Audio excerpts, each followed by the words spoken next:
Pensar tomando refugio.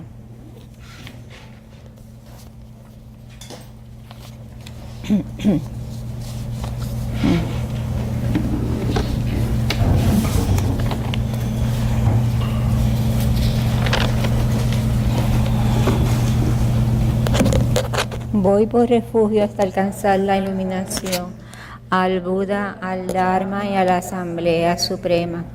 Por los méritos que acumule practicando la generosidad y demás perfecciones que pueda obtener el estado de Buda para beneficiar a todos los seres.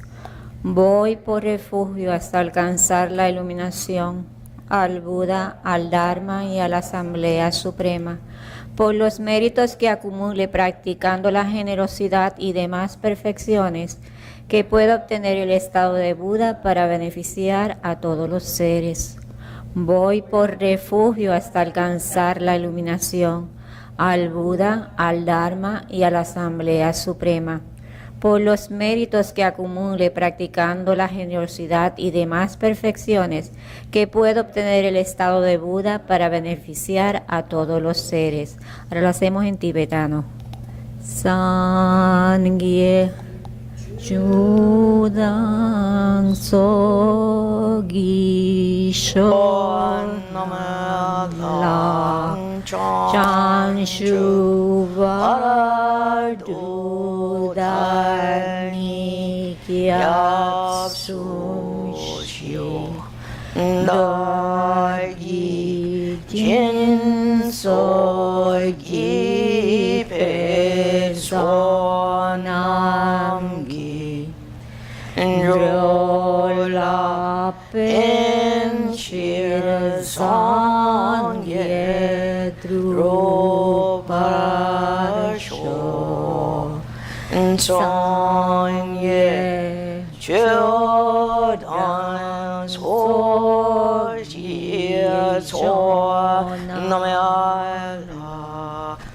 Chan Chu Varado Dani Kyab So Chiyo Dagi Jin So Yi Pe So Nam Ki Rola Pen Shi Song Ye Ro Parasho Song Ye Chodang So Ji Chuan Namya Chan Chu Varado Dani Kyab So Chiyo Dagi Jin So Yi Pe So Nam Ki Rola Ben Shi Song Ye Ro Parasho.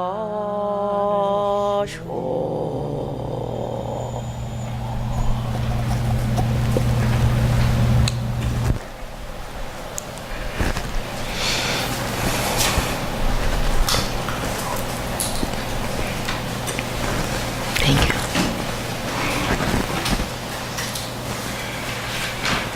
So, good to see you.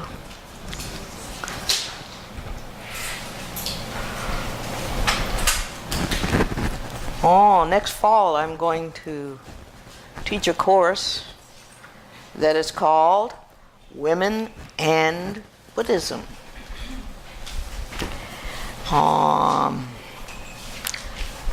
So even though I expected that I could cover this topic in one night with you,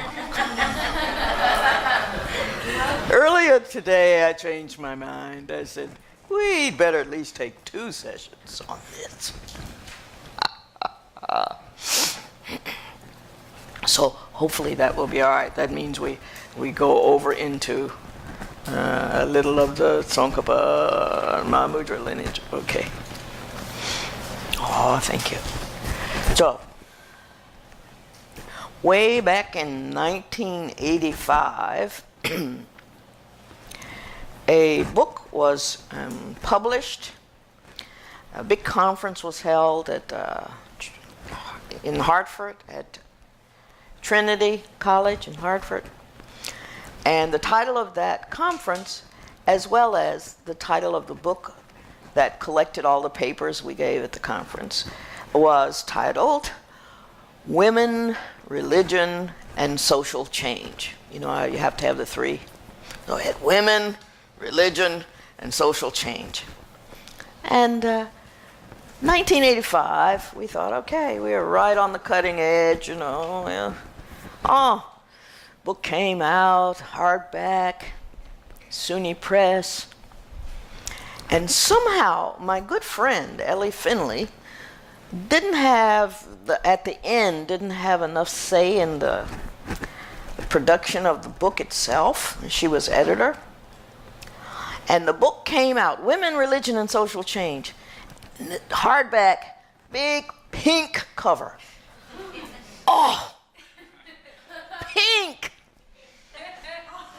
Oh, Women, Religion, and Social Change. Pink. Oh.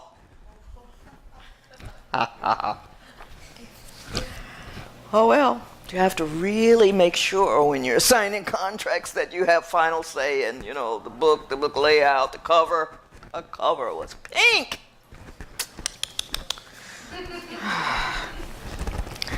Well, at any rate, so I had a piece in that book that was called Nuns and Benefactresses. And that's really who these two people represent. Mahaprajapati, the Buddha's aunt, was also the first Buddhist nun.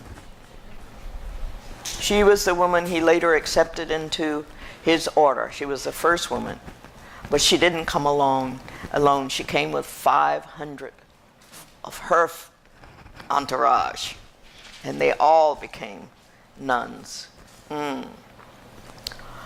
So she's the nun that I have in mind, though there are lots of others. And then this piece was called Nuns and Benefactresses. I wasn't really talking about tantric women necessarily. I was sort of talking about Theravada, Mahayana literature and the way these scriptures, these different scriptures, portrayed women. But as I thought about it today, I could even call the tantrika, the yogini, Yeshisogyal. I could even call her a benefactress because she was more than, much more than, Pema Sambhava's tantric consort. She was, in fact, the reason we know Pema Sambhava's name and the reason we have his namtar, since she wrote these down, and the reason the Nimapa tradition has a tradition of terma, or treasures, because she hid them. So she benefactor. She gave to the Dharma in innumerable ways. Oh, but beginning with this piece in 1985, the general point or argument of this little piece in this book, Women, Religion, and Social Change, was that when people think of images of women, a lot of people say, who read these scriptures, say, oh, that's not too flattering. That's a Buddhist text? That's surprising. It's not flattering of women at all. There are these negative images in a number of these texts. So my point in this is that we have to be careful when we talk about the images that we just take from the scriptures, because even though they are written by Buddhists, those Buddhists have agendas. I keep reminding my students that, Buddhism isn't some vague cloud. It's individual people. And so there, I think, and the point of this piece is to say that we can't just rely on Buddhist scriptures because those authors had agendas, but we need to at least include secular histories to see what was actually going on with women, and to find out whether women were in fact agents, whether they had agency, or they were just, the subjects of all this stuff. Did they do things? And also, we need to look at material culture to see if women were active, right? The minute you start to do that, no matter what the imaging in the canonical text says, you find there's a different story. You find that women are active, that women are donors, that women are benefactresses. I couldn't say patrons. I didn't want to say matrons. They were giving, so I said benefactresses. They were doing things actively in support of Buddhism. And in fact, even though one of the texts I'll talk about tonight has the Buddha saying, we don't know what the Buddha said. These texts, they're all passed along orally. They were written down not 70 years after the founder, but more than 300 years after the Buddha had passed away. They were kept in memory and passed along by people called Dharas, D-H-A-R-A. A Dhara was someone who could retain in memory. Yesi Sogyal retained in her memory everything that she and Pema Sambhava did, and she later writes his biography. She also remembered everything that he ever told her. So she's a great Dhara. No, but more on that. So I said, you can't just rely on the scriptures because the scriptures can be a little biased. And then I said, well, you can look to secular histories and see what was going on, and you can also look to material culture to see whether women had impact on things. And by this I mean, if you look at the Sanchi Stupa, very famous in its day, the railing gates at Sanchi, visitors go, tourists go, and pilgrimage place, and you see that different of the railing gates were given by Bhada or Dasi, and the point is that if you see names and they end in a long, if they're Sanskrit or Pali names and they end in a long vowel, that means they're feminine. So when you see those gates, this was donated by a woman named Badi. This was donated by someone named Dasi. If it's Dasa, it's a man. If it's Dasi, it's a woman. So if you look at material culture, and people go back and have Cunningham and people in 1919, they've written all the names of all the donors at that particular site. Maybe 85% are women. Some were nuns, some were lay women. That's important to know. So even if there's a negative image, what was happening at the time, it wasn't impacting them. They still, they had gurus, they practiced, they gave. So I suggested in this piece, better to use, in addition to the scriptures, other kinds of evidence. Okay, that was my little academic suggestion. Better to incorporate other kinds of evidence. Okay, so during the last 45 years of his life, the Buddha taught a community of Buddhist practitioners, a Sangha. And that Sangha included monks, it was fourfold, monks, nuns, laymen, and laywomen, in that order, given the cultural landscape of 6th century BC India. Men were ahead, counted more, valued more highly, but the two ordained ones valued more highly than the non-ordained. But monks, then nuns, then laymen, then laywomen. That made up the Buddhist community. So modern day nuns are arguing, well, in this tradition, the the nuns have been lost. We can't let that happen. That's part of Buddhist community. That's part of what the Buddha established in his time. Let's not lose the nuns.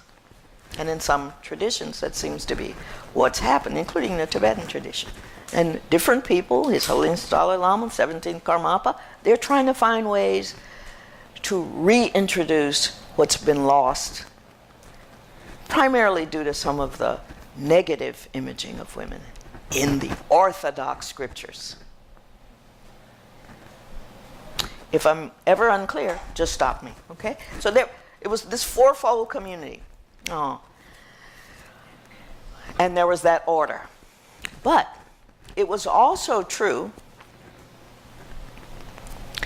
that women in 6th century BC India, just as in China, the two longest continuous cultures that we have in the world today, that's still going, India and China. All right, in 6th century BC India, women as women were counted as having what were called, in India and China still, the 3 obediences. A woman must be obedient to her parents when small, to her husband when adult, and to her son, hopefully, in old age. In China, it's not just filial piety, it's for all 3. A woman is always a minor at law, and she's always subservient to a man in these respects. As a child, her father, as an adult, to her husband. In old age, if she were fortunate enough to have a son, then to her son. A daughter could not give you that kind of security. A son could do the pujas that needed to be done for you. Okay. So this put a lot of pressure on women. And some of the women who became the first nuns were reacting to that. And some of the people who were saying to the Buddha, don't go there. You cannot allow women to join. You cannot allow women to practice alongside of men. That can't happen. All of society will burst asunder. You can't do this. And he did it. 5 years after he founded an all-male Sangha, his aunt from Kapilavastu shows up and asks him this. And I have the text. This is called on the founding of the nuns order. It's in the lesser division of the Vinaya. It's called the Kulavagga 10. At one time, the awakened one, the Lord, was staying amongst the Sakyans at Kapilavastu in the Banyan monastery. Then the Gautami Prajapati the Great. Prajapati the Great. So Maha the Great. Prajapati, which means the one who brings forth. She's like a grandmother, but she's like the originator of everyone else, of human beings. She starts the lineage. She brings forth. She's the great bringer forth. Then the Gautami, Prajapati the Great, approached the Lord. Having greeted the Lord, she stood at a respectful distance. As she was standing at a respectful distance, the Gautami, Prajapati the Great, spoke thus to the Lord. Lord, it were well that women should obtain the going forth from home into homelessness in this Dhamma and this discipline proclaimed by you, the truth finder. Be careful, Gautami, of the going forth of women from home into homelessness in this Dhamma. And a second time, and a third time did Gautami Prajapati the Great speak thus to the Lord. Lord, it were well if women... Be careful, Gautami, of the going forth of women from home into homelessness in this Dhamma. Then the Gautami, Prajapati the Great, thinking, the Lord does not allow women to go forth from home into homelessness, afflicted, grieved, with tearful face and crying, having greeted the Lord, departed, keeping her right side towards him. Right? He's still the object to be venerated. Go around him, show him all respect. She left. Okay. somebody wrote this scripture. How come? It's very detailed. Has the Buddha saying, be careful, I don't know, I have to think about that. I don't know whether that's a good idea that women should go forth. You know, what would happen? Now, men could go forth at any time.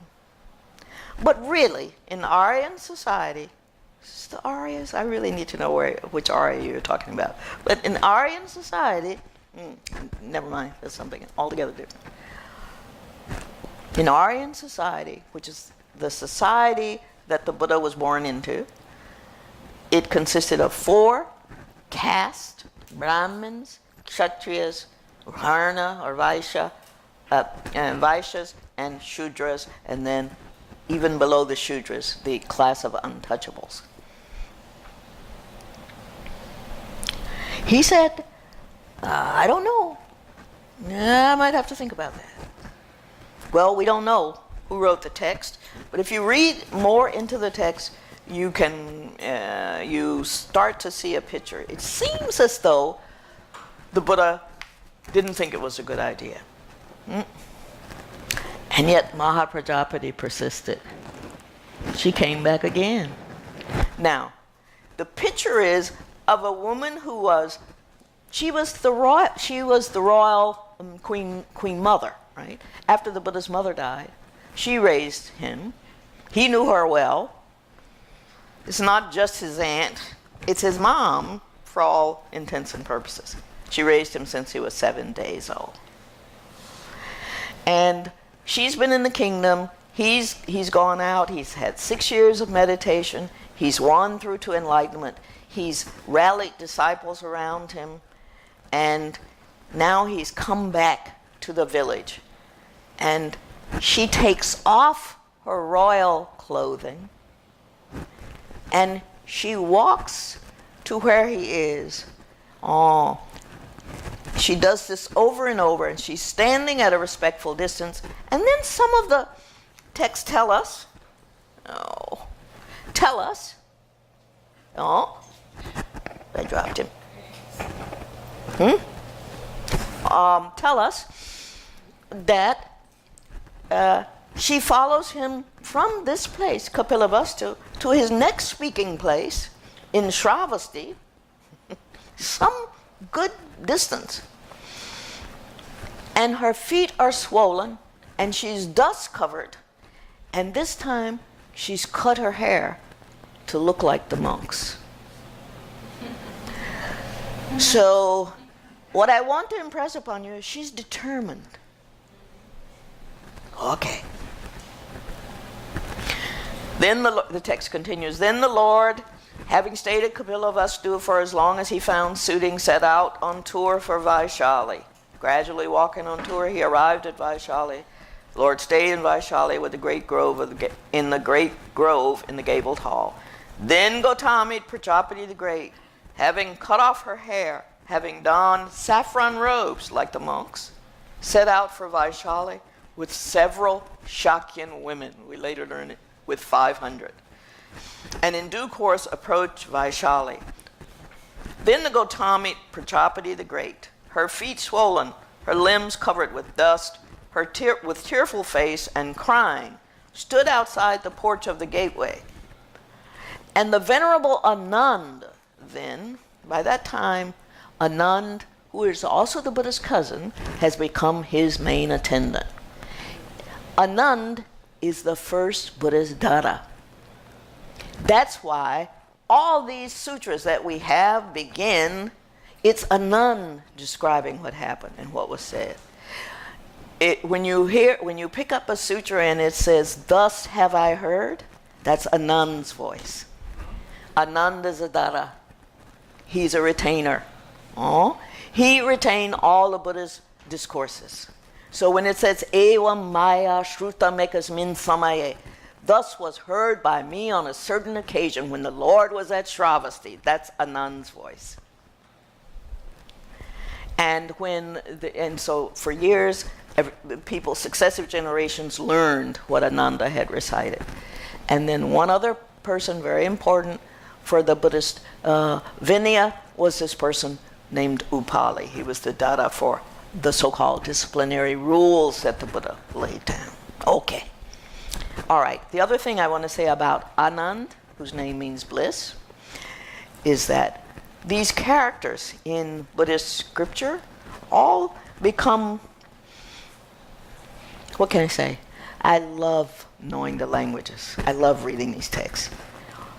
If you see this character in conversation in a sutra with this character, already something is suggested about the content of it. So in, for example, the Heart Sutra, it's Shariputra who represents Theravadan wisdom, asking Avalokiteshvara, what is the Buddha looking into? So it's a way of saying Mahayana wisdom goes beyond what Shariputra knows. It's a way of doing that. So Anand, I should just tell you briefly a little bit about Anand, because in Japan, for example, there are 3 months of the year when Zen Buddhist nuns celebrate Anand. They celebrate him for this, what I'm about to read now. A nun pressured, apparently, the Buddha, to accept Mahaprajapati as the first nun.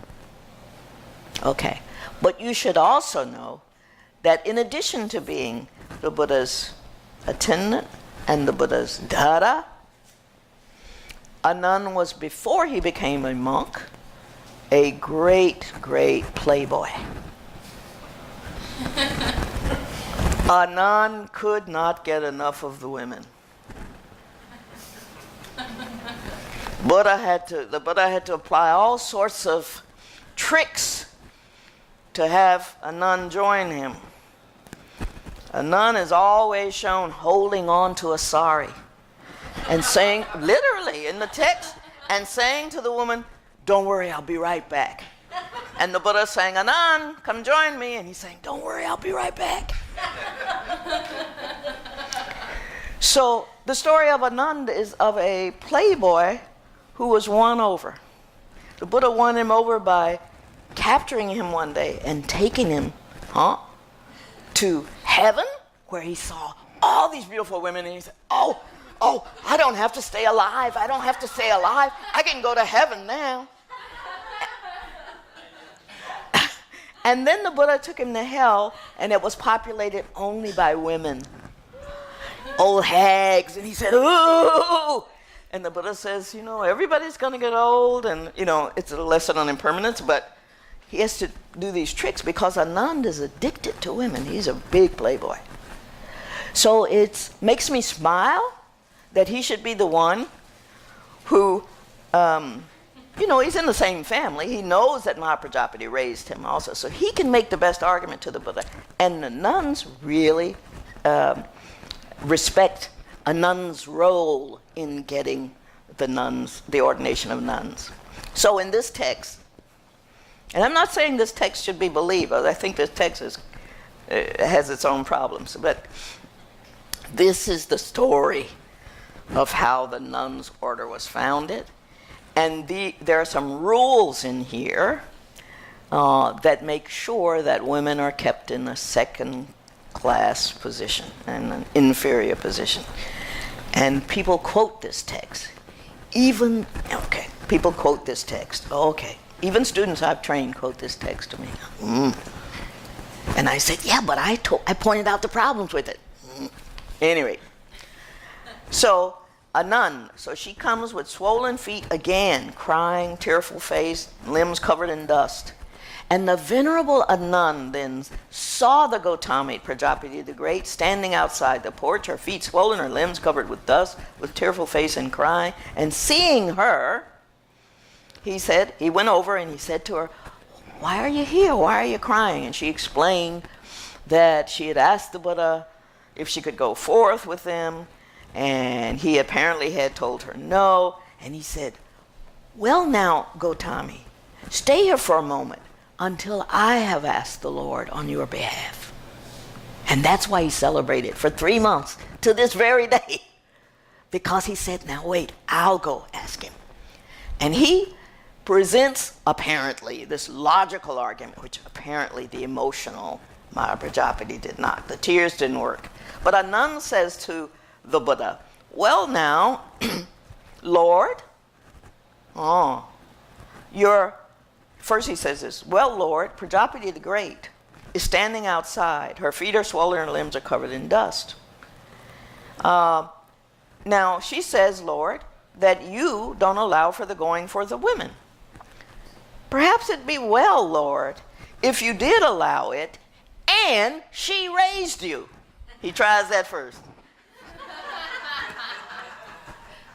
And he knows, he's in that family, he knows, Like, come on. What's up with this? And the Buddha apparently says back, be careful, Anand. Be careful. Don't push me. All right. And Anand spoke again, and then again, and the Buddha kept replying, be careful, Anand, of the going forth of women. Then the Venerable Anand thinking, the Lord may not allow this. Now, what if I try another method? And he asked, now, Lord, are women, if they go forth, are they able to realize the fruit of our practice? To which the Buddha says, of course they are. Duh.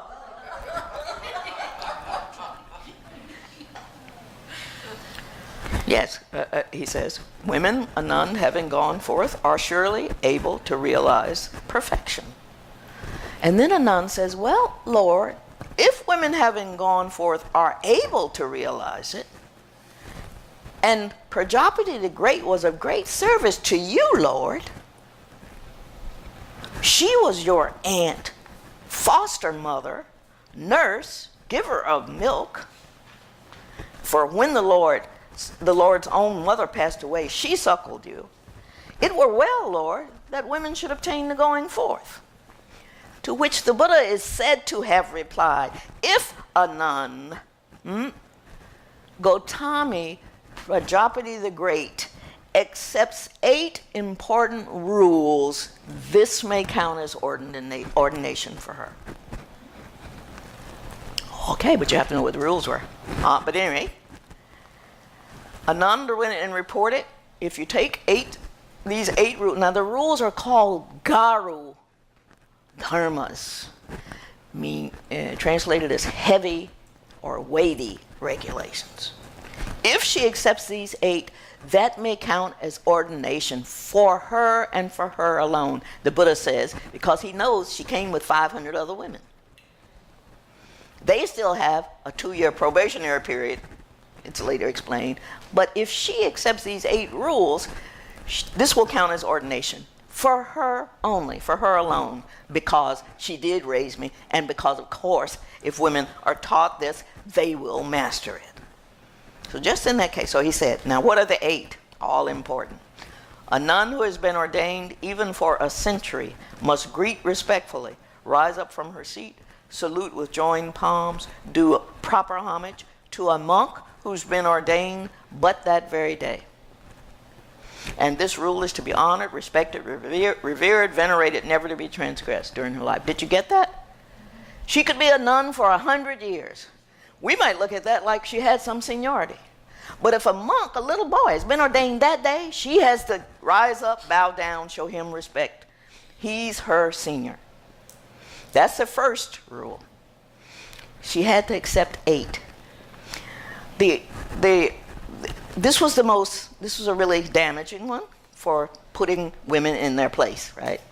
They will never be equal with men. They'll always be subservient. Okay. And then there were other rules. A rain must not spend the rainy season without the presence of a monk, right? So that just carries over. Societies, those regulations still have to be maintained in the order. So if we're going to have women here, the women have to have a man protecting them. That's what patni means. Patni, the Sanskrit for husband, means protector. Every half month, a nun should require of a monk to hold confession for her. Nuns have to confess before monks, but monks don't have to confess before nuns. And it goes on. I think of the next few, it's the one that says, a nun must not abuse or revile in any way a monk. She cannot say a monk was doing such and such that was bad. So a nun can't do that. Now these are the 8 regulations, to which Mahaprajapati, when those are explained by a nun, it says of her, so if she accepts all these 8, it may count as ordination for her. And then there's some derogatory, negative things said. If you, Gautami, will accept 8 important rules, that will count as ordination for you. And then he recited them again. Even honored Anand, the Buddha's talking now, as a woman or a man when young, of tender years, and fond of ornaments, having watched himself. Oh, okay. No, sorry. All right. So those are the rules. Then Mahaprajapati says, okay. Those 8, okay. So she says, even honored a nun as a woman or a man of tender years and fond of ornaments, having washed him or herself, having obtained a garland of lotus flowers or a garland of jasmine flowers or a garland of some sweet-scented creeper, having taken it with both hands, should place it on top of his head. Even so do I, honored Anand, accept these 8 important rules, never to be transgressed. I take them as a garland, which I will wear proudly. And she becomes the first nun. What's important, besides the fact that she went through all of this, she followed him over hundreds of miles. She gave up, just as he had, the royal life, and followed him. She wanted so much to do this. And when he put these, apparently when he said these are special rules for women, she said, okay. Because she's gotten what she asked for, right? Then she says, how about the women I came with? She's slick. And he says, no, we have to see how they do with the 8 for 2 years. If you accept them, you say you accept them, then you're a nun today. And we'll watch the other women for 2 years. Now, this text is great, because then the Buddha goes on to say, I don't know a nun, that may be a serious mistake, because it's just like the red rust that gets in the plants, it turns everything bad. It's just like a house without a guard. You let these women in, and then, the robbers come and they destroy everything. I don't think the Buddha said this, but at any rate. And the exact same descriptions are found in other texts, Jain texts, for example. It's like somebody pulled this, and now, what was their agenda? I think, and Nancy Fox suggests this, she's a Buddhist scholar, she suggests that whoever wrote this text wrote it at a time when the monks were getting donations and the nuns were getting donations. They were both strong, and somebody wanted to make clear that if you wanted to give donations to the ones who the Buddha wanted to propagate the Dharma, you'd give to men and not to women. She suggests that there was an economic reason for this text being written. So rather than think of it as a way to put down women, it was somebody trying to figure out how to compete with women, which means that the women's order was probably doing all right. But that's speculation.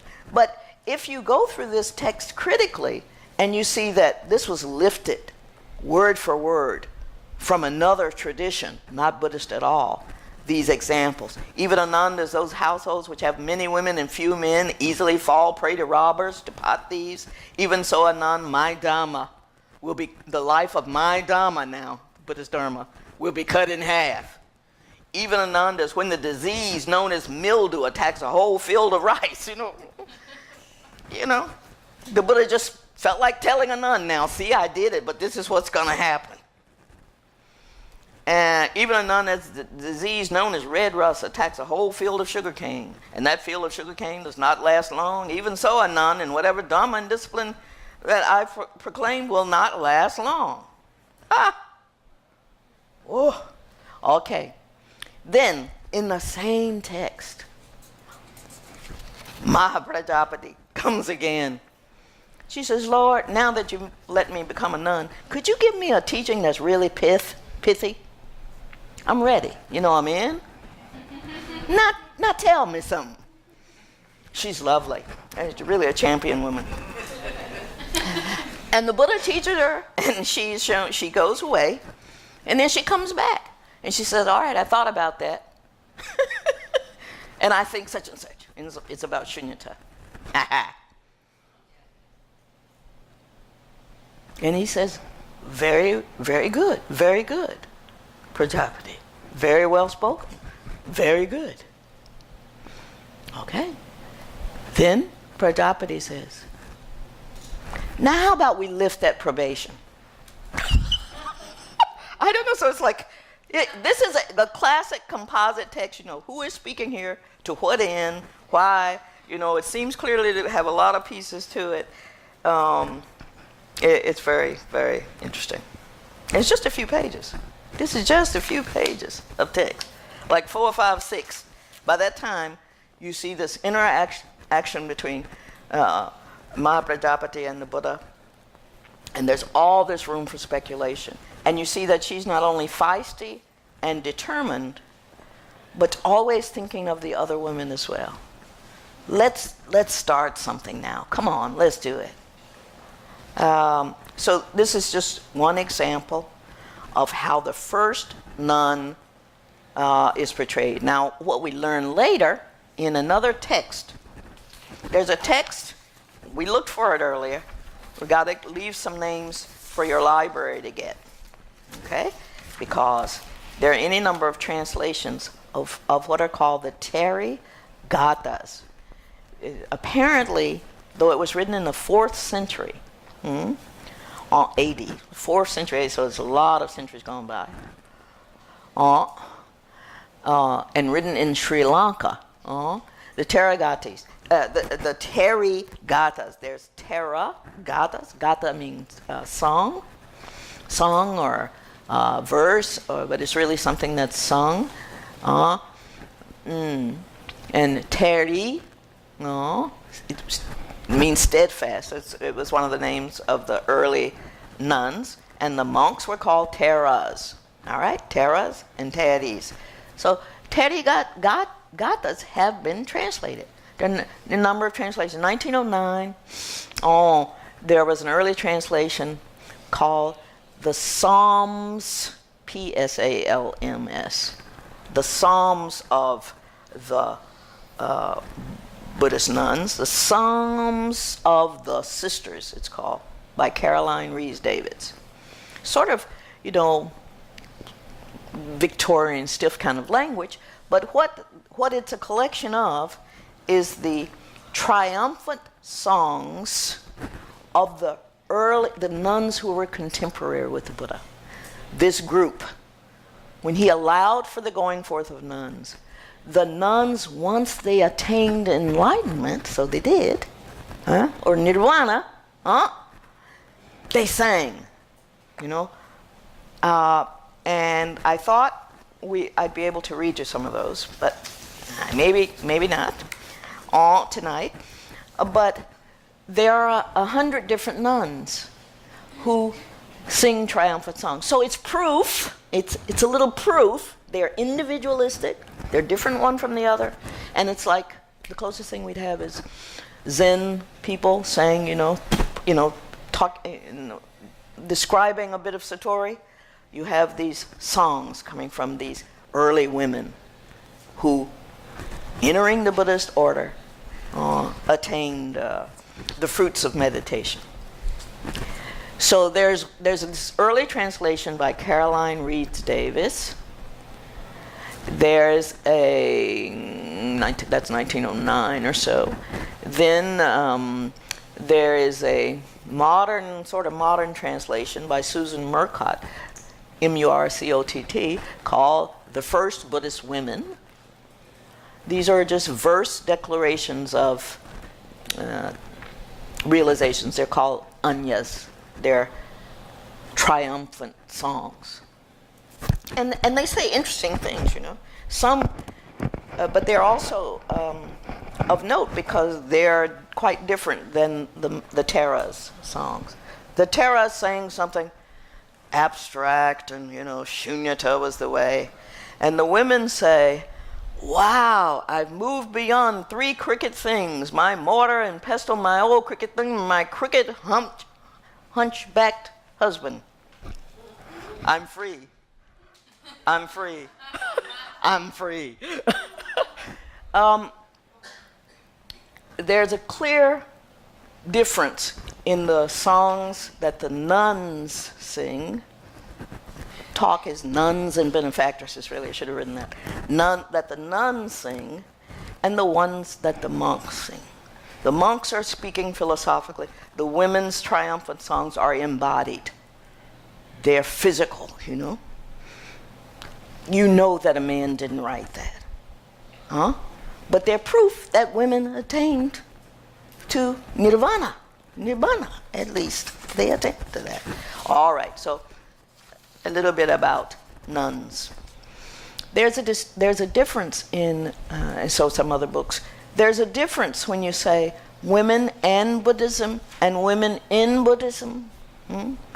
And there's a book by Diana Paul that's called Women in Buddhism, but it should be called Women in Buddhist Literature. I'm teaching a course on Buddhism and women. It will contain women in Buddhism and contemporary women, active Buddhist women. So, and this is a religious studies thing, whether you say in or an about something, anyway. So in the course, I'm going to do part of it on women in Buddhism, which means Buddhist lit in religious studies lingo, and women and Buddhism both, which means active agents. All right. So I mentioned the 8, right? The 8 rules. So Maha Prajapati accepts the 8. She becomes the first nun. Then she goes back and says, right? She asks for teaching. She does it well. The Buddha says, well done, well done. She says, okay, how about my 500 companions? He says, be careful. and then she says, then one last thing. And he says, what is that, Gautami? She said, how about that first rule, that seniority rule? That doesn't seem quite fair. You know, a nun of 100 years? That doesn't seem quite fair, she says. He says, be careful, and it sort of stops. Okay. But we have Maha Prajapati pleading her case, following through on it, getting accepted as the first nun, and then fighting for other nuns to be admitted likewise. And then the Buddha found himself in a bit of a problem because he had nuns. They were living together, living with men, monks, out in the forest. In these days, a religious leader, a spiritual leader, had disciples who joined him in the forest. They were called vanaprasthas, people who stayed in the forest. All right? So here's this former prince, royalty, the Buddha, saying it's okay for men and women to be out in the forest, apparently receiving teachings on meditation, practicing yoga, doing all this stuff together. I mean, we don't know what's going on out there. It doesn't seem too pucker, you know. You know? So the Buddha knew he was going to come under lots of pressure. It's not an easy thing to accept women. It goes against the whole culture, you know?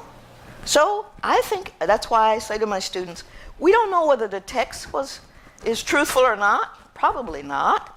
But the fact is there are Buddhist nuns. So that means he did accept women. That was revolutionary, especially at its time. Okay. Then you get these negative images of women in Buddhist scripture. Why? Because the men who write them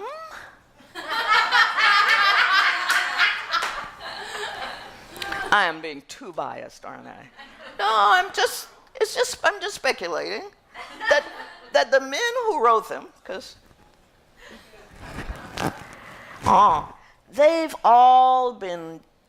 they've become monks. But it's sort of shocking, like, all right, they are mendicants. They have to beg for food. They have to see women they just left. They have to see them every day and beg them for their very sustenance. That's what monks do. I got to go back to that village. Please don't send me back to that village. That's where my former wife is. That's where I'm going to see my kids. That's where my betrothed is. And now I've become a monk. Please don't send me to that village. Go. You got to beg for food. That's what you do. All right. So I'm suggesting that it may be that some of the negative images come from people who are struggling with having to make that break with women. And when you're struggling with having to make that break, you come up with some hateful ways of looking at women. It's part of the psychology of, like, I really want that, but I can't have it, so I'm going to make it not worth having, right? And I think it's possible. At any rate, so we have this emergence of text early on. Now, I should say this from the beginning. The imaging gets more positive over time. Yippee! Does get more positive. How many centuries? Yeah, but it takes some centuries, actually. So early on, we get imaging like this. Ananda is apparently asking the Buddha, Master, how shall we behave around women?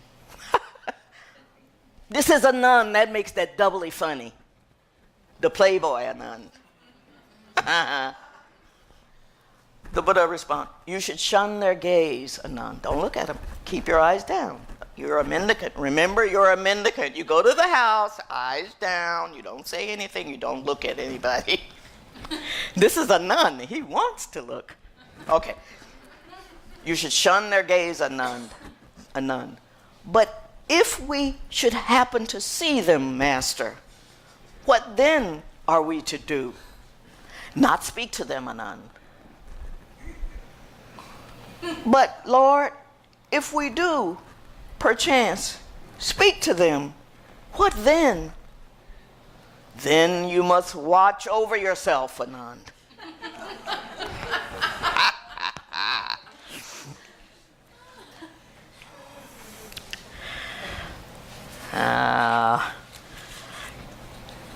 So, the early mendicant's life has to change so drastically, If you try to envision the first monks, they've taken this bold step, they've left home. Okay, but then they got to go back and see people they saw before and not have anything to do with them. Kids can't run up and jump on, hey, Daddy. Can't do that anymore. I'm a monk now. Anand wants to look at all the young women. Control yourself, Anand. You're a monk now. Okay, so you have the Buddha saying things like, monks, I know of no other single form, sound, scent, savor, and touch by which a woman's heart is so enslaved as it is by the form, sound, scent, savor, and touch of a man. Monks, a woman's heart is obsessed by these things. I think it's the man who wrote this was obsessed by these things, right?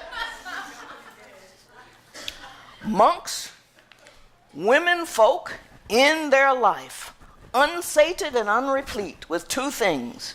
What two? Sexual intercourse and childbirth. These are the two things. It's all women want to do. Is that right? Is that right? It's the women who want to do that,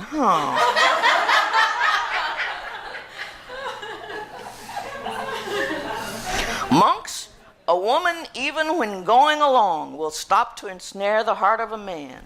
Whether standing, sitting, or lying down, laughing, talking, or singing, weeping, stricken, or dying, a woman will stop to ensnare the heart of a man. Monks, if ever one would rightly say it is wholly a snare of Mara, the god of death, verily speaking, rightly would one say of womanhood, it is wholly a snare of Mara. It's a snare of Mara. Run!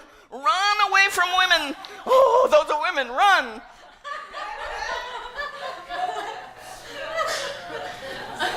No man who is not possessed should trust a woman. For they are base, fickle, ungrateful, and deceitful. They are ungrateful and do not act as they ought to act. They do not care for their parents or their brother. They are mean and immoral and do only their own will. I said there were negative images earlier. These are negative, aren't they? Fools lust for women like dogs in heat.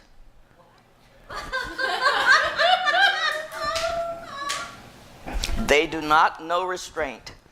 They are also like flies who seek vomited food. Like a herd of dogs, they greedily seek manure. Women can ruin your precepts, monk. That's their only ambition. And in Ling, with a piece of bright silk, one conceals a sharp knife. The ornaments on a woman have a similar end. Do tell. I'll read that again. These guys were tormented. These guys that wrote these things, they were having such a hard time trying to get over their attachment. They were the ones that were attached. This says nothing about women and women's nature. This says this, to me, this says these men who wrote these texts are having a really hard time overcoming their attachment to women. With a piece of bright silk, one conceals a sharp knife. The ornaments on a woman have a similar end. Wow. So, What? Tika? All right, you're thinking. So, I said, okay, this has to be poor man. I say, poor man, tormented. And then, before I get too deep in this article, I said, but fortunately, you get to scriptures where there's a change. Now, right at the cusp there, remember 2 times ago, I mentioned that whether they're Theravadan texts or Mahayana texts, they're actually written down at the same time. Even though Buddhologists, early Buddhist studies people want to say these Theravadan ones are earlier than these. And they might be, but we can't really tell. No one can really tell because they were both written down in different languages, but at the same time, right? Okay. So I can only say, not in terms of time, but in terms of whether they are Theravadan texts or Mahayana texts. Okay. I've been reading from Theravadan texts. Okay. So when you start reading Mahayana texts, the imaging becomes more positive. Now, there's a woman named Liz Wilson who writes a book called Charming Cadavers. And she says, she's arguing with me, she says, I see these negative images continue in Mahayana works. and my point is, let's hold on to the fact that they get more positive. I think they get more positive. On the whole, much more positive. Why? One would say, why? First off, because we hit the notion of shunyata. How are you going to tell the difference? How are you going to put more value on one than the other when at our core we're all essentially exactly the same, empty of self-existence? So in the Heart Sutra, Tikaha, so I need to stick to what I'm planning here. So on the cusp, we have 2 things going on. We have the emergence of the Prajna Paramita text. Paramitas, remember from last time? That's a term that Mahayanists use. Transcendent wisdom text. Transcendent wisdom text. like the Heart Sutra, like the Diamond Cutter Sutra.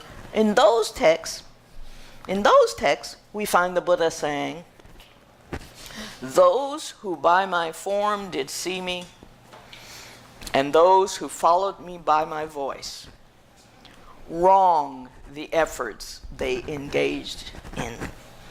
Me, those people will not see. From the Dharma alone should one see the Buddhas. From the Dharma kayas, the Dharma bodies, comes their guidance. Yet Dharma's nature cannot be discerned, and no one can be conscious of it as an object. There's no self in either male or female. That's the teaching of transcendent wisdom. There is no male and female. Thank you. Of course, see? So how can you discriminate based on the physical body? Can't. There's a prajnaparamita, that earliest Mahayana, that glimmer, all about shunyata, shunyata, shunyata. And at the same time, in the literature more broadly, there was the notion, it's a Mahayana notion, Mahayana, great, right? Expansive. All beings can attain enlightenment. And yet, some of the early texts had said, oops, women can't. Women have the three obediences. Women can't become, fully devoted to the Dharma. Women have other duties. Women shouldn't be leaving society, all of that. But in the Mahayana, there's the sentiment, all beings can attain enlightenment. So how do you reconcile that? So at the very beginning of sort of Mahayana thinking and Mahayana literature, you get both the prajnaparamita that says no male or female at all, can't be discerned, it's not real.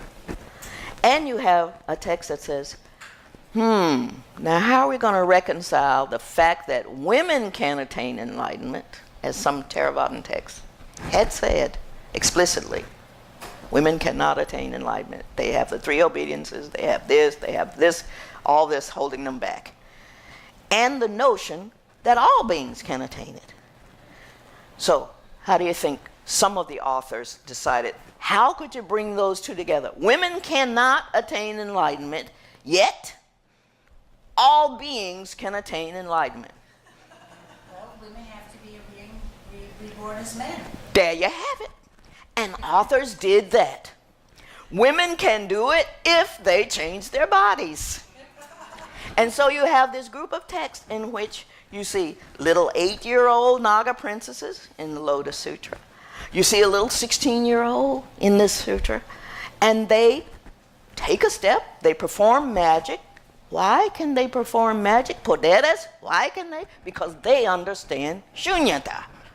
They are not fixed. They are fluid. So they can transform. But it leaves people like Shariputra. Really? How did that happen? Because Shariputra's, the embodiment of Theravadan wisdom, is stuck. Here's one example. Vimalakirti Nirdesha Sutra. And then we can maybe take a break. Vimalakirti, this is an early Mahayana text. In that, if you go to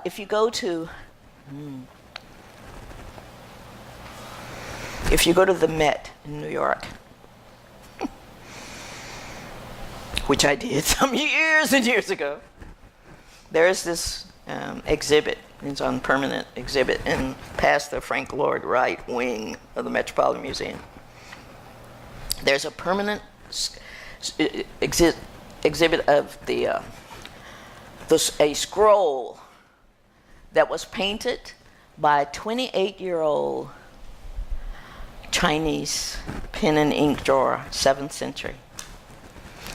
The Vimala he tells the whole sutra in this scroll. Apparently he did not make an ink splotch or anything, just these tiny little strokes. over a year's time, and he depicts what happens in the Vimalanirdesh Sutra. Vimalakirti was a layman, not a monk. Bob Thurman says maybe a tantric practitioner. He had goddesses living in his house. What was he up to? He drank boisterously, and he put all the monks to shame. All the monks were afraid of this lay person. Why? Because he could always best them. His wisdom was so great. He could always out-debate them. So this sutra, without going into too much detail, get to this point about the goddess. The sutra opens when the Buddha is seated in meditation, but he's having a conversation with Vimalakirti. There's a translation by Robert Thurman of this text, and there's also a translation by Charles Looke. So at the opening of the sutra, the Buddha and Vimalakirti is at home on his couch, lying down, and Vimalakirti says to the Buddha, it's about time I taught some of your monks a lesson. And the Buddha says, right, they're getting kind of lazy. And this is telepathically, they're miles away from each other. And Vimalakirti says, okay, tell them I'm sick and send them around. and the Buddha says, okay. And he says, all the monks. So he calls all the Theravada monks, headed by Shariputra. Calls all the Mahayana monks too, headed by Manjushri. And he says, my friend Vimalakirti is sick. Go visit him. And all the monks start to shake. Oh, please, no. Lama Zopas. Lame, please. He says, go visit him. He's ill. Don't give me any, just go. And he first asks him, how come you're so scared when I send you there? And then they grumble amongst themselves, and somebody says, he always shows us up. He's always so, he's always wiser than you. Oh, yeah, well, we don't. Go see him. So they go, and he has these goddesses living in his house. All right.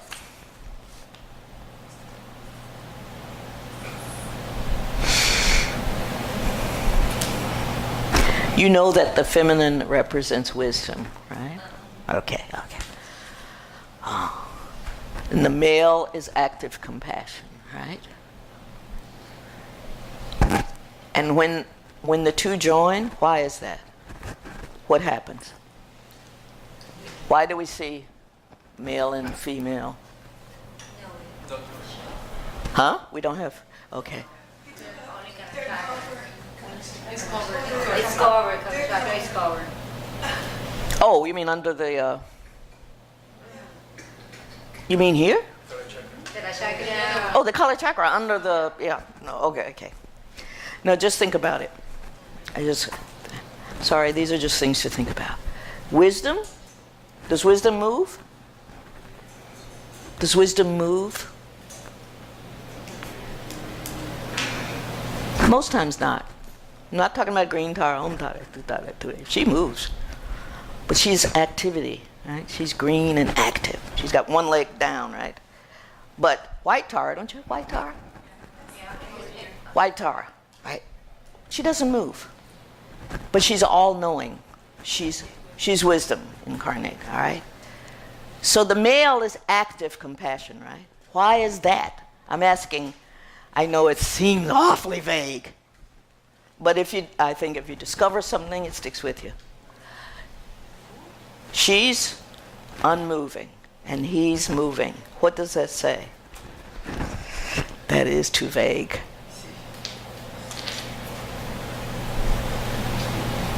Remind me to ask you again.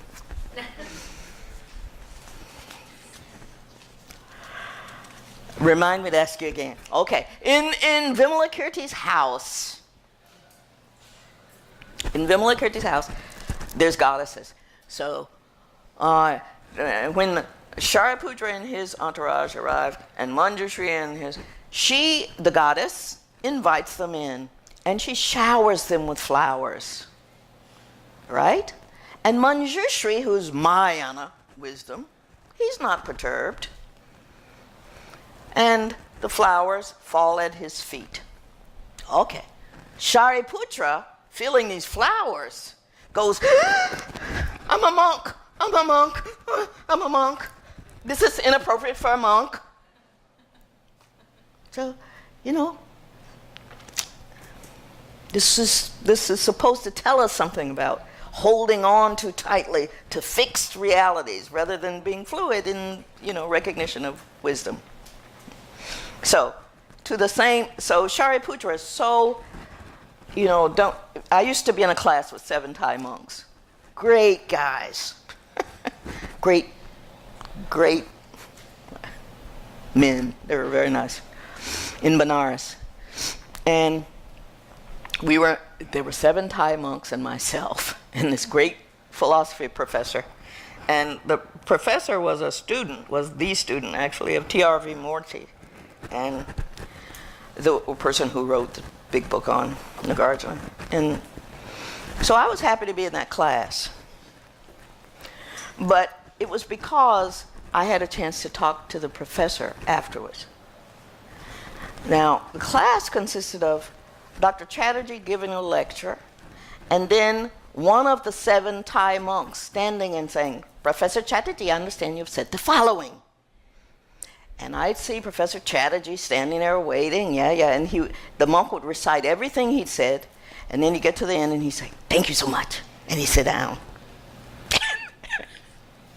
And I was waiting for the question, and Chatterjee was waiting for the question, but they just wanted to make sure they had gotten what he said, you know, all perfectly right. So I had a great time because afterwards, Professor Chatterjee and I would walk through the BHU campus, and we'd talk about Wittgenstein, and because he was interested in that, and that's what I was studying at college, so we had a good time. Okay. But the monks sometimes would come into class and they would say, Jen, we think you should read this. You will enjoy it.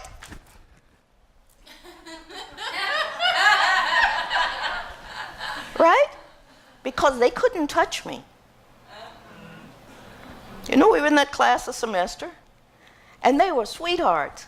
And 2 of them gave me and Randy and Robbie our first meditation ever when we went back. They were sweethearts, but they couldn't touch me. It's strict. Some dharmas can hurt you, some can't. My interview, all dharmas are empty, right? The flowers don't hurt me, right? A touch doesn't hurt me, right? But for a Theravadan who's observing discipline, you know, they come in just as chipper. Jen, we think you will like this one. You know, and then I have to approach. Is it all right to approach and pick it up? Yes. Okay, thank you so much. I'll read this. So it was interesting to see that dynamic. Okay. So Shariputra is like that. He's the crown jewel of the wisdom line of Theravadan. So after a while, he gets tired of this goddess floating around in this layman's house, and he says, okay, goddess, if you're so smart, what prevents you from transforming yourself out of your female state? You're so smart. How come you're still a woman?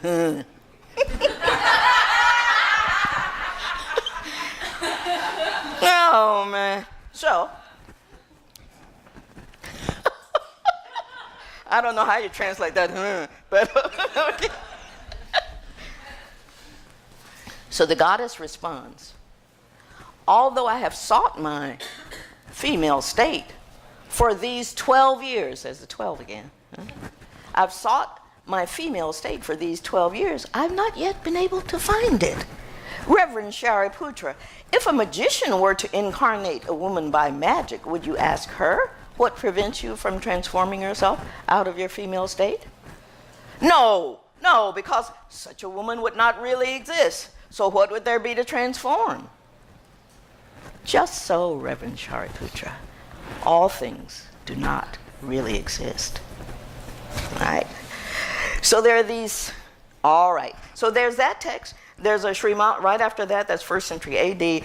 Right after that, 3rd century AD, there's a text called the Srimala Sutra, in which the question no longer arises about what kind of body you have to have in order to attain enlightenment. In the Sri Mala Sutra, the young princess Sri Mala delivers the sermon. She delivers it to laymen. The bodhisattvas are scarce. The aryas, the arhats are scarce. There's just lay people she's talking to. And at the end of the sutra, the women attain enlightenment first, then the children, and lastly the men. The question doesn't come up. You're a woman, how can you be teaching this sermon in the place where the Buddha would normally teach it? Doesn't come up anymore. So that shows that there's some progression. I know I'm running through that, but there is some progression in the imaging of women and the questioning of women. And some text authors clearly show that they understand voidness. And in voidness, there's neither male nor female. Take all of this in connection with the first nun and imaging of women. I think it gets much more positive over time because people are clearly in touch with the notion of shunyata, voidness of self. This little baby really needs to go out. Here. Can't go out. Shall we take a break? Just for a minute? Just for 2 minutes? Okay.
Somehow I didn't realize that.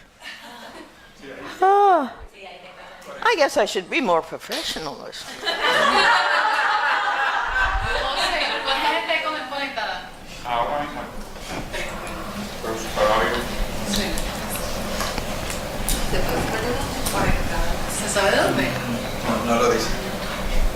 What's happening?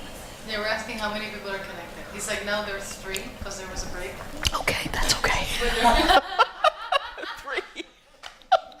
3 is okay, I guess. I just worry about my jokes. It's it's different if you're right here. You can see my face. But out there, I don't know. Who is that person?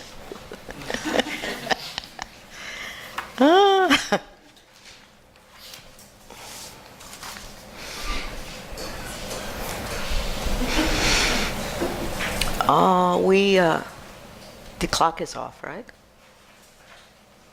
It's 8. It is. Okay. What I hope to do with the rest of the time is to allow time for questions. So the reason I thought that I couldn't finish what I'd planned in just today in one session is because I'd hoped to talk about 4 particular women. And I really only talked about one so far, Madhva Prajapati. But I want to say a few things about Yeshe Sogyal. And then I hope next time we're together to talk about Machik Labdon, who was the founder of a particular tantric practice of her own creation, which has been... Chud, yes. Chud, yes. Oh. And also to at least mention a woman who died not too long ago, whose name was Jetsun Lochin. She was one of His Holiness's teachers. Very respected Tibetan practitioner. And then maybe ask if you have come across the story of Anipachin, who was known as she passed away last year, I think, but she was known as a warrior fighting the Chinese. And she wrote, together with another woman, Adelaide Donnelly, a biography that's called Sorrow Mountain. It's a beautiful memoir, Sorrow Mountain. So I wanted to mention next time, I want to speak about Machik and about Jetsun Lochin and about Anipachin. Okay? And then the final time, we talk about Tsongkhapa and the Geluk Mahamudra. She said, I want you to do that, dear. Oh. Geluk Siddhas? Oh, yeah. Okay. So, Yeshe Sogyal. Yeshe Sogyal. Oh, wisdom, conqueror, victorious of what's applied to kings, ocean. So her wisdom was like the ocean, the royal ocean. She is, people don't say this about her, but when I read her life story, the first thing I see is that she's a Dada, just like Anand. And that for all the things that are known about the earliest sect of Tibetan Buddhism, she's the author of it. But she's not given credit as being a Dada. But she served that role. In addition to, if you see Yeshe Sogyal, then you might see images like this. But often, you see her in partnership, sexual union with Pema Sambhava. Pema Sambhava, she's sort of known as his consort. It's Pema Sambhava's consort. There was a Tibetan consort named Yeshe Sogyal. There was an Indian consort named Mandavara.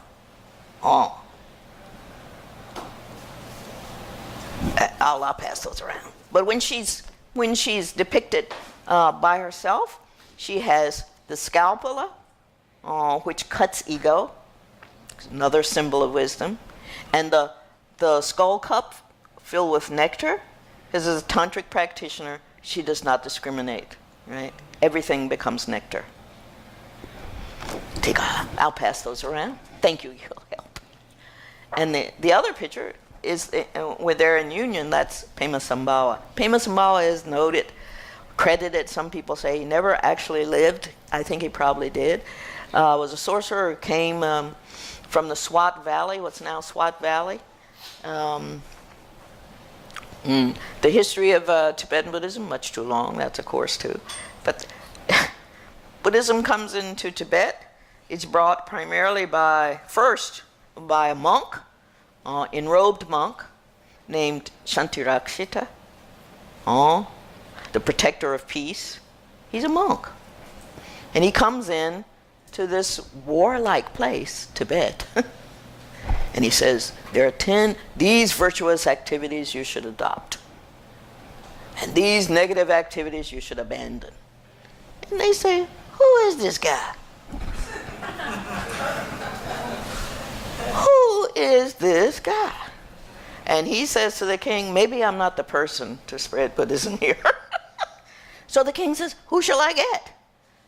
And Shantirakshita says, I think you better call in Pema Sambhawa, that sorcerer, because you people are kind of wild.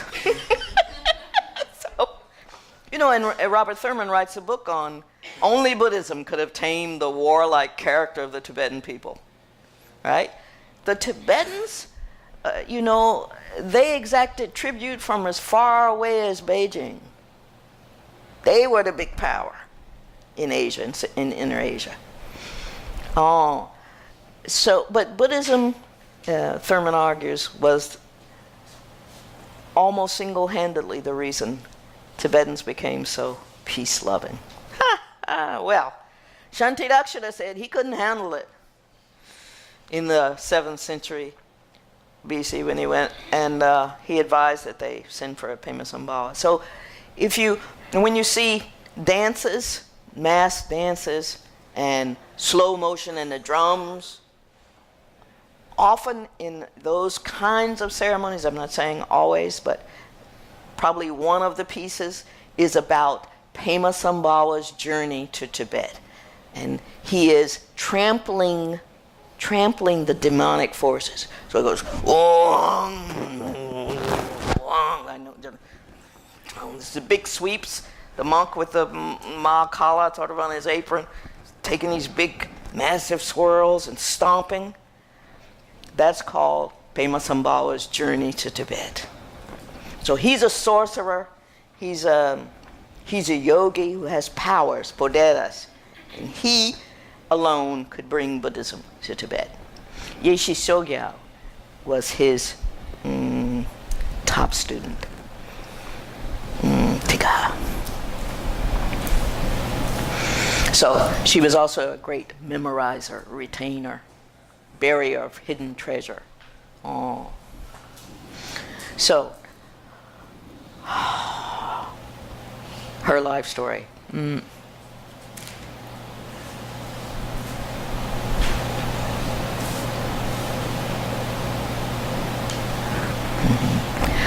The life story itself, the Namtar of Yeshe Sogyal, begins in some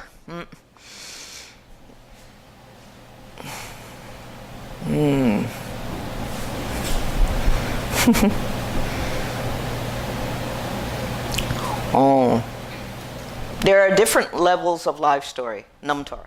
Namtar are about tantric practitioners. It's literature that operates like the tantras. So there's an outer level, there's an inner level, and there's a secret level. So Yeshe Sogyal's story begins, is that clear? So I wanted to say distant, but it's not. It's very imminent, but it's on a different level. So the story begins, and it's talking about Dharmakaya. You've heard these terms, right? Sambhogakaya. Nirmanakaya. The three so-called kayas. Dharma kaya is truth itself. It has no form. It has no form. It's what it is. Right? Sambhogakaya is the form we see in meditations. So when you visualize a yidam, or you visualize a seed syllable, that's not existing anywhere but inside, right? So that level is going more inside, more subtle. So then there's Nirmanakaya, and Nirmanakaya is what can communicate with others, physical body, right? So there's, in the Mahayana we say body, speech, and mind. In Tantra, you say, what? Different Tantras say differently. Yidam, Guru, Yidam. Protector. Protector? Uh-huh. Lama. Tika. Different traditions explain this point differently. It's in Tibetan Buddhism, even above, I don't want to go too far in this. Even above refuge in Buddha Dharma Sangha, you take refuge in the Lama. So, Guru Yoga. You take refuge in the Lama. Why? Because before the Lama, you didn't even know the word Buddha. Huh? Tika. Feel like preaching now. Getting a little, sorry, I'm on YouTube. Okay. I'm Baptist Buddhist. Yeah. You didn't even know the word Buddha. So Tibetan refuge prayer might be Lama Sangye Lama Chudechin Lama Gyab Suchi. It's because of the Lama we have Buddha. It's because of the Lama we have Dharma. It's because of the Lama we have the Sangha. Gyab Suchi, I bow down for the Lama who brings all three of these. Buddha, Dharma, Sangha. So now the three kayas, Dharmakaya is the truth itself. Sambhogakaya is the what the meditator's mind enjoys. It may have form, it may not have form. Clear? I just did a shortcut. It may have form, it may not have form. Dharmakaya is formless. It's just the truth itself. It may be the yidam that we see. It may be the yidam symbol that we see. It may be like a seed syllable. It may be a crystal that we see. That's Sambhogakaya. It's what's enjoyed by the mind in meditation. What's enjoyed. Sambhoga means to eat, to enjoy food. Sambhoga is to enjoy together. To enjoy together. That kaya. It's what the meditator's mind experiences and enjoys. Nirmanakaya is the magically emanated body that others can see and hear. That's our physical body. All right, so Yeshi Sogyal's life story begins in the Dharmakaya realm, comes down to the Sambhogakaya realm, and then comes into her birth. She's a powerful lady. That's all I meant to say. So, her Namtar begins by telling us that in the Dharmakaya realm, she is known as Samantabhadri. Some of you may be able to visualize Samantabhadra and Samantabhadri as a blue deity and a white deity in union, all voidness. Little form right in the middle of this vast blueness, voidness, void sky. Then, in the Sambhogakaya level, she is known as Vajrayogini, right? You've heard that name, right? Vajrayogini in essence, Vajra Varahi in function. When she's active, she's Vajra Varahi. In her very nature, she is Vajrayogini. And in Nirmanakaya, she is Yeshi Sogyal. And she's also Saraswati. Oh, sweet! That's right! She's the goddess of music and art and everything creative. Saraswati. Oh, that was so nice. Okay, there you have it. Now we're going to have question and answer soon. Padma is Sanskrit. Pema is the Tibetan pronunciation of Padma. Pema Sambhava entrusted her with all, I've said that, with his biography and all his teachings, which she buried. And he said that this lady, meaning Yeshe Tsogyal, has the power to retain everything. I said, well, then why isn't she known as a Dada? I said, that's a Dada. Okay. All right. Then there's this, so that's the introductory, so they name her these different things. And then they show in a more like sort of Sambhogakaya drama, you see Pema Sambhava as Amitabha and Yeshe Tsogyal as Saraswati, and the two of them coming together in Yabyum. It's a cosmic drama. And next, for the Nirmanakaya part, really, she's born as a princess and called the young princess of Kharchen. That was her area, Kharchen. It was a territory where the Bunpos were in charge. It was, in other words, it was the older religious tradition, that one that was part of a shamanic tradition that covered Tibet prior to the advent of Buddhism. She was born in Kharchen. The mother and father are said to have had visions while lying together, and in the next morning had talked about the miraculous dreams and visions they had each had during the night.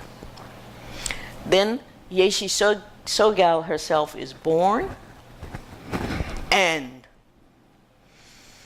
as you can imagine with the life of the Buddha, remember the walking and talking at birth?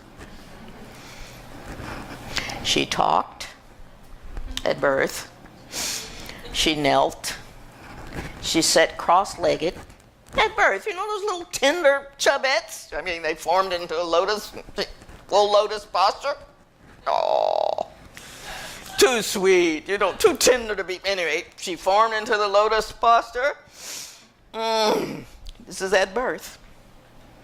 She had blue hair, it said, by which I think they mean so black that it was blue. So gorgeously black. But it says that as a baby, that blue hair reached to her waist. Baby. Okay, I'm getting nervous now.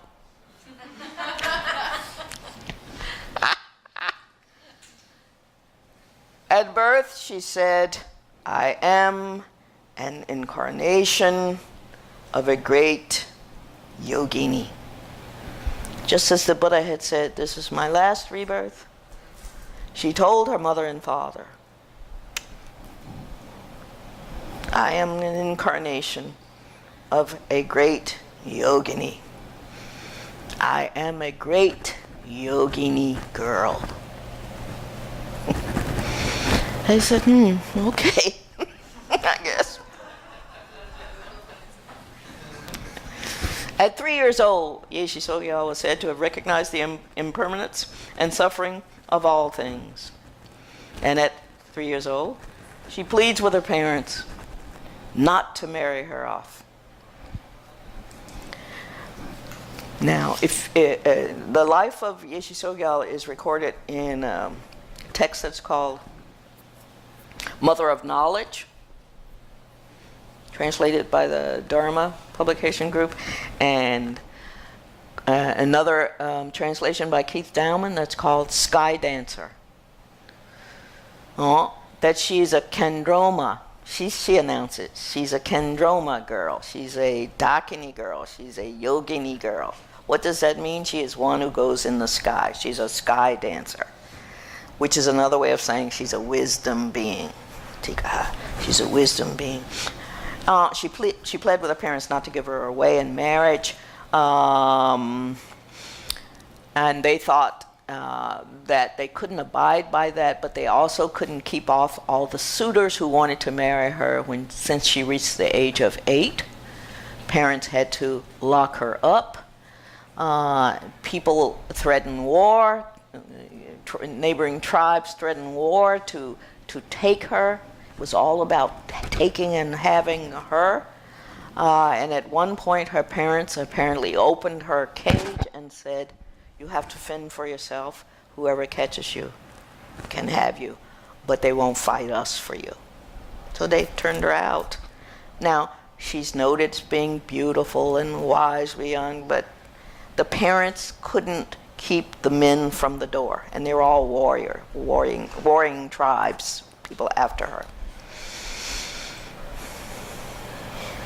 Finally, one person would grab her, and then another tribe would attack that tribe and grab her, and another tribe, and finally, the king, Tisong Detsen, only the king.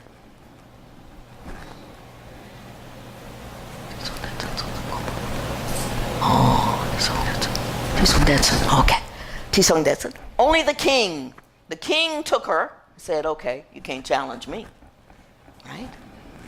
So that's how she came to be in the possession of the king of Tibet. When Pema Sambhava came, at the urging of Shantirakshita, to Tibet, the king offered her to Pema Sambhava, along with treasure. So here's women, we're objects. Take her, take all my treasure, and you can have her too. And that's how she came into the possession of Pema Sambhava. And then there's some discussion in the text that Pema Sambhava says, that's an interesting looking one. So the king gave the lady Sogyal to Guru Rinpoche. Okay. I may have to continue this story next time. From then on, Pema Sambhava, who is this great tantrika, he's a great tantric practitioner, right? And she, Yeshe Sogyal, from the time she's 16, by this time, they become inseparable. Pema Sambhava teaches her everything he knows, apparently. She remembers it all. And then at certain times, he sends her away. He sends her once, for example, to Nepal. He says, "Now it's time for you to have a physical consort. Go, there you'll find this slave boy, sue for his freedom, bring him back, practice with him. Then I'll check in with you later." So what you see is this interesting world where tantric practitioners, apart from society, are practicing in different locations. They're a group of practitioners who know each other, who meet for certain ritual practices, and then who go their separate ways. So at a certain point, Pema Sambhava has taught her all these tantric practices, tells her to go get this slave boy and practice with him for a few years. And then he check in with him. Pema Sambhava shows up again, gets her, they go off for a while. Tikaha. And she is shown as having incredible compassion. There's a time when, on one of her journeys by herself, she's attacked by 7 robbers who intend to rape her as well as rob her. And at that point, so these are kind of, as you're going through them, like, oh my goodness. And she is shown as keeping, she's really she is a wisdom being. So she's unafraid of them, and she teaches them, right? She knows the danger, that they seem to pose a danger, but she doesn't feel that. And out of compassion, she teaches them, converts them all to Buddhism. And it is said, their minds never again turn toward samsara. just that encounter, wishing her harm, she teaches them they don't harm her, and her blessing and compassion causes their minds never again to turn towards samsara. She has poderes. Poderes? Poderes. The text tells all about how she did her practices, what she did her practice, what the auspicious signs of the siddhis were. Just running through it. Then there are chapters on what she did to benefit others.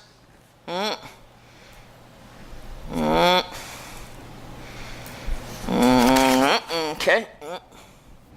She taught hundreds at a time at this place, at that place, at that place. She entrusts all the teachings from Pema Sambhava. She buries those. She remains. She journeys to caves. She gives teachings, how she achieved Buddhahood and entered the expanse of all. In the 211th year of her life, she makes predictions about the future and then ascends into the sky, the realm of total purity. Yeah. This stuck out for me, that she says, with all these powers and with all this ability and with this long life, and she pleads at a certain point to Pema Sambhava when he comes back through that area. She says, I am a woman. It is hard for me to practice. Being a woman, it is hard for me even to stay alive. And he says back, Bodhisattva, changing bodhisattva and giving a feminine particle. There is none greater than you ever I have found anywhere. Man or woman, both bodies can develop enlightenment, but in some, if they're female, it's even better. Now, that particular statement on his part, which I find kind of mysterious, is quoted time and time and time again. Pema Sambhava thought it's better to practice Tantra if you have a female form. I don't know. I don't know whether that's just a sexist male thing to say. More to be said later. I think it's time to stop, ask if there are questions. I know that was too fast for you, Shisogyal, but maybe some questions in preparation for next time. Yes? I'm curious about something. Back when we were talking about the progress of imagery of women and the early Mahayana Theravada texts that we don't know when they actually originated, but we know they were written together. Mm-hmm. Written down together, yeah. Mm-hmm. I was wondering, the early Mahayana texts, were those originally Tibetan or Chinese, Indian, or Nepalese? No, they were originally Sanskrit. Mayanas wrote in Sanskrit. And the reason I was curious about that. You have to either repeat the question. Okay. Oh, yes, sorry. Repeat the question? Yes. Repeat the whole question.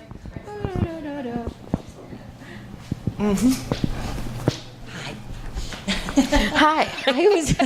I was curious about the timing of the early Mahayana texts, and I wanted to know whether they were written in Indian, Chinese, Tibetan, or Nepalese. And actually, the reason I was curious, and maybe the timing will work out, is that my understanding is that Buddhism came to Tibet through both Chinese and Nepalese Buddhist women who came to marry kings. This is true. That is certainly one way of talking about Tibetan Buddhist history. The king, at a certain point, the king marries a Chinese princess. It's also a way to stop wars, you know. This was done throughout Europe. And he also married a Nepalese princess. And each one of those women, I can't say princesses, each one of them were a Buddhist. And it said they brought Buddhist objects from China and Buddhist. But even in the time, Shanti Rakshita, who advised that the king send for Pema Sambhava, all right, And he went off to westernmost Tibet. And Pema Sambawa came, and he managed to convert people, and through sorcery, through magic, through poderes, he conquered a lot of the territory and made it Buddhist. He brought the spirits of the place under his control and made them Buddhist, become protectors of Buddhism. And is that where the imagery of women starts changing? No. The image of women starts changing much earlier, centuries before, in India. In India, it's said that Nagarjuna, the wisdom person who writes the Prajnaparamita Sutras, the wisdom teacher who wrote Mula Madhyamaka Karikas and all of that, it said he went to the land of the Nagas and conquered them. The Nagas are these serpentine beings, right? But Nagarjuna historically went to the south of India. That's all. He went south. And he came back with this collection of texts he'd written there, or he collected there. And this is what I mean about pairing the scriptural text with secular histories. In India, in the south, in Nagarjuna's time, women had a lot of power in South India. And they became Buddhism's primary benefactresses. They were women of the Pala dynasties. They gave big, big donations to the Buddha. So the Buddha was wrong in saying, because I'm admitting women, my teaching will last only half as long. In fact, due to women donors, not nuns, but lay women, Buddhism lasted longer than it would have. Those women really propped up Buddhism, and also there was a cult of Sophia, the Greek cult of wisdom. Those kinds of groupings of people were in South India at the time, contemporaneous. Nagarjuna, 2nd century, he went south to the land of the Nagas. He came back with the Prajnaparamita text. Those women who were empowered in a cultural milieu that focused on wisdom, he studied with and studied from. The secular part is interesting. So he didn't go underneath to the land of the Nagas. He went down south. And his name, Naga Arjuna, he conquered the Nagas. He just went south, and he made contact with this wisdom cult. And he came back with these Prajnaparamita texts. So these Prajnaparamita texts arise in South India. They come north with Nagarjuna. And so, to answer the question more fully, Mahayana texts written in Sanskrit, from the 1st century on, Prajnaparamita texts written in Sanskrit, the wisdom sutras written in Sanskrit, and later translated into Chinese and to Tibetan and to all of that. And Buddhism actually reached China before it reached Tibet. It went over all of Tibet, it went under this way, and it went around this way on the Silk Trails. And so when Shanti-Dakshara, to get back to that point, when Shanti-Dakshara said bring in Pema Sambawa, the two of them helped to found, though Shanti Rakshita was the first abbot, when the two of them, Pema Sambawa and he, ordained the first 7 Tibetans as Buddhist monks.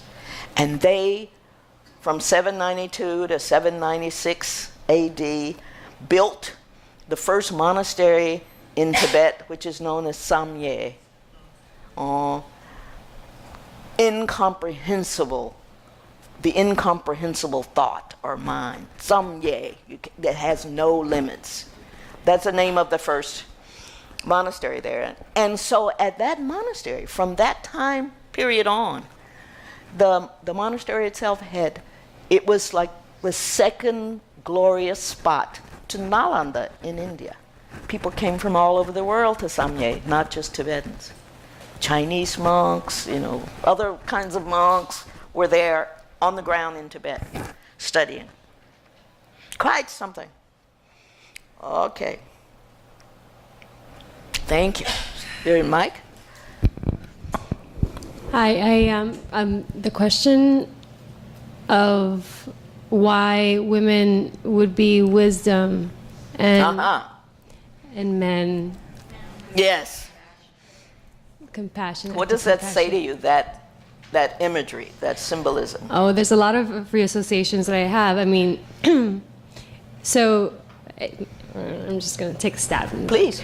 Well, if women are wisdom, I mean, but we also are bearers of a womb, through which things are born, and that is stationary, and that is something that is within all women, and so I'm imagining that maybe that has something to do with it, but I think it does. Yeah. Yeah. And That's a good thing. yeah. Yeah. And perhaps for compassion for a male, it's active compassion because he's the one that's planting seeds within the womb that together will bring forth life. This is really good. Thank you. Does that make you emotional? Yeah. How come? Would you? It's true. It's tender. Yeah. Yeah. Oh. I think so. I think that's good. She's wisdom. He's compassion. Also, she's wisdom. You have to go into that. Regardless of whether you're male or female. You have to penetrate that. Clear? Anybody, male or female, you have to go into that. You have to go through to that. You have to go down into that. You have to understand that. That's the canal. Right. You don't have to, I mean, that's sort of biological, physiological. But you don't have to go that route. All you said is absolutely true. But you have to understand wisdom.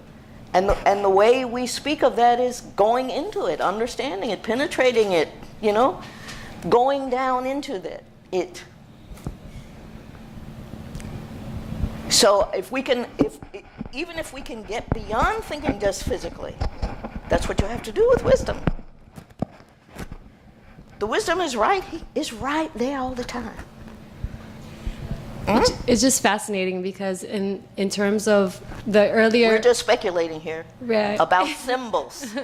Yes? It's just fascinating because of the early writings on women and how they were portrayed, and it's just like this cognitive dissonance, if you will. Very right.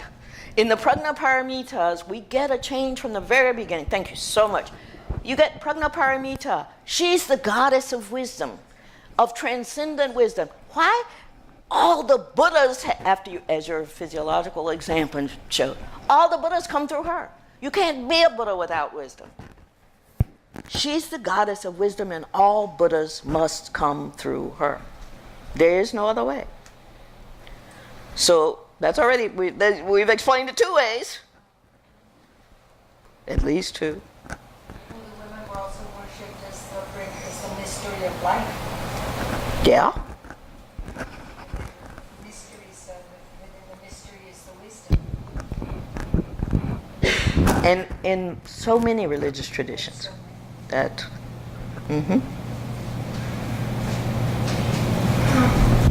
Talking about genuflections of text, where someone suggested the female has to transform her body, and a good friend and colleague of mine showed me that those texts were hilarious.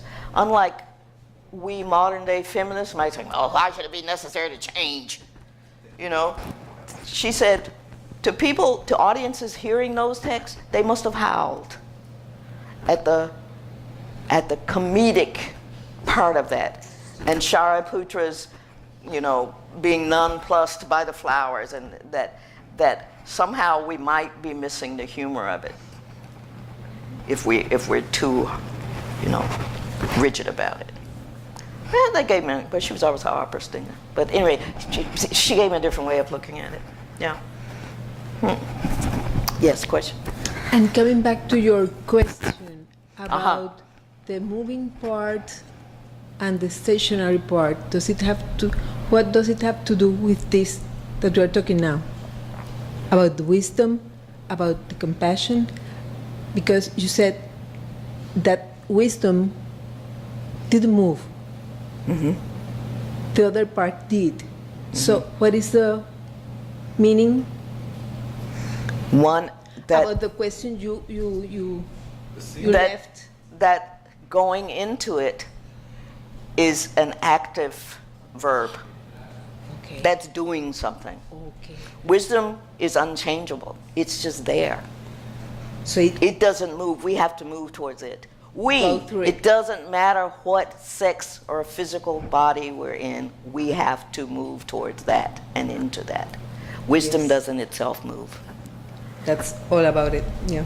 Yeah. Thank you. So I was just, it's a great question. It makes it clearer, I hope. It doesn't matter what body we're in. We all have to operate the same way. If you're practicing Tantra and you're doing, well, I won't say Kala Chakra, but it works the same way. Whether you're male or female, doesn't matter whether you're visualizing yourself as the male or the female. So that's just contrasexual. That's how the Tantras work. But the basic idea is not privileging one over the other, male over female. It just says that wisdom has to be gone into. Just that. So when the British went there and said, oh, this is Catholicism at its worst. They have deities there, male and female. Horror of horrors. And that was the report of the Young Husband expedition in 1904 into Tibet and the temples. And they thought it was Catholicism gone awry. It wasn't. And the connection for me and sort of where I started this was the way Yeshe Tsogyal's story is told. It's told from not a distance, but some other plane, and it comes down into this. But really, she is wisdom incarnate. You have to understand her. Well, maybe it was clearer before, but thank you for the question. Wisdom has to be penetrated, understood, gone into.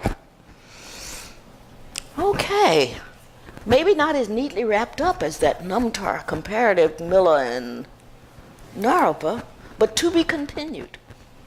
Any other questions? No? Sure? Oh. So next time, think if there are more questions left over for this, because this Yeshe Tsogyal erased through. Machik, Jetson Lochin, and Anipachen next time. Thank you so much. Thank you. Ahora hacemos la dedicación para finalizar, que por los méritos de esta virtud pueda alcanzar rápidamente el estado de un Guru Buda y pueda llevar a ese estado a todo ser sin excepción. La mente de la iluminación es suprema y muy preciada, que donde no ha surgido surja, que donde ha surgido no disminuya, que cobre cada vez más fuerza. La visión correcta del vacío es suprema y muy preciada, que donde no ha surgido surja, que donde ha surgido no disminuya, que cobre cada vez más fuerza. Así como el valiente Manjushri Samantabhadra distinguieron los fenómenos tal cual son, yo también dedico estos méritos en la mejor forma, siguiendo su ejemplo perfecto.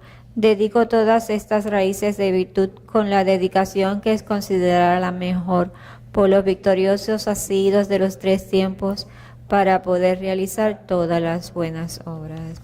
Y hacemos las oraciones de larga vida por nuestros maestros, recordando a los demás maestros que enseñan el Dharma a través del mundo. La de su santidad dice: en la tierra rodeada por montañas de nieve, eres la fuente de toda felicidad y bondad. Todopoderoso Chenrezig Tenzin Gyatso, por favor permanece hasta el final del samsara. Y la de nuestro maestro Yansi Rinpoche. Madre Tare, liberando del samsara. Tu Tare, liberando de los 8 temores. Tara, Madre que libera, por favor otorga el don de la longevidad. Por las bendiciones de los gurús raíz y del linaje, por los logros espirituales de los Yidam, dioses y diosas, por los métodos hábiles de las Dakinis y los protectores del Dharma, que podamos realizar gozosamente la esencia de nuestras esperanzas. Que en Dun Tenzin eres afable, benevolente y bondadoso. Por favor, permanece con nosotros durante una larga vida. Expande tus actividades iluminadas en todas las direcciones y continúa madurando y sustentándonos a mí y a todos los seres sintientes. Desde este momento y durante todas nuestras vidas, manténnos bajo tu tutela. Sé nuestro amigo, nuestro divino y virtuoso guía. Limpia la degeneración de la ignorancia. Ayúdanos a realizar rápidamente nuestro recorrido por los caminos y alcanzar los 3 cuerpos de un Buda, por la verdad de la realidad incambiable y por la bendición conjunta de la indestructible Sangha, que la necesidad de estas oraciones se logre rápidamente.